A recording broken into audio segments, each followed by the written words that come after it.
तुम्हें मालूम है क्या कि कविता पहाड़ों से घिरे किसी वादी में खिलता एक पुष्प है।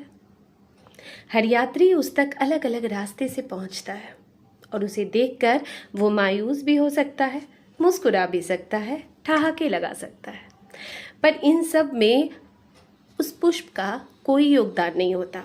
वो तो बस वहाँ था। इन सब में अहम होती है यात्रा कि कौन किस रास्ते वहाँ तक पहुँचा। उस फूल पर पहला हक उसका नहीं जिसने उसे लगाया, क्योंकि कविताएं तो जंगली फूल है। कवि ये कह सकता है कि उसने उस पुष्प को खिलते देखा, पर उन्हें लगाने का दावा करना बेईमानी होगी। हमारे इतिहास के पहले प्रेम पत्र में ही अब तक की सारी कविताएं लिखी जा चुकी है। तो ये पंक्तियां हैं एक नई किताब से, और इस किताब के लेखक हैं हमारे प्रशांत सागर जी, जो किताबगंज के ऑनर है। किताबगंज की कविताओं के तो हम सब दीवाने हैं, और ऐसे में जब इनका दूसरा काव्य संग्रह आता है, पहली तो फफूंद थी, अभी दूसरा काव्य संग्रह आया है और इसका नाम है गुप्त प्रेम पत्र। ये पंक्ति प्रकाशन से आई है और इसमें बहुत अच्छी अच्छी कविताएं, गुप्त प्रेम पत्र हैं सारे।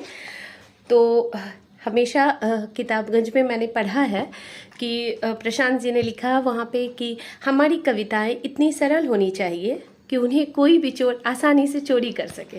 मैं चोरी करती हूँ उनका नाम लिखकर, और आज फिर मैं उनकी एक कविता आपके लिए लेकर आई हूँ, और इसका शीर्षक है प्रेम और पहाड़। सुनते हैं। मैंने सारी कविताएं खुद के लिए नहीं लिखी, कुछ उन लोगों के लिए भी लिखी जो खुद नहीं लिख पाते। मैंने अपने उस दोस्त के लिए लिखा जिसे अपनी पसंद वाली नौकरी ना मिली। उस दोस्त का जीवन भी लिखा जो लाख कोशिश कर नहीं कर पाया अपनी प्रेमिका से शादी। उस संगी के लिए लिखा जिसके बॉयफ्रेंड शहर छोड़ वापस ना आया। मैंने दुखों पर कविताओं के मलहम लगाए हैं।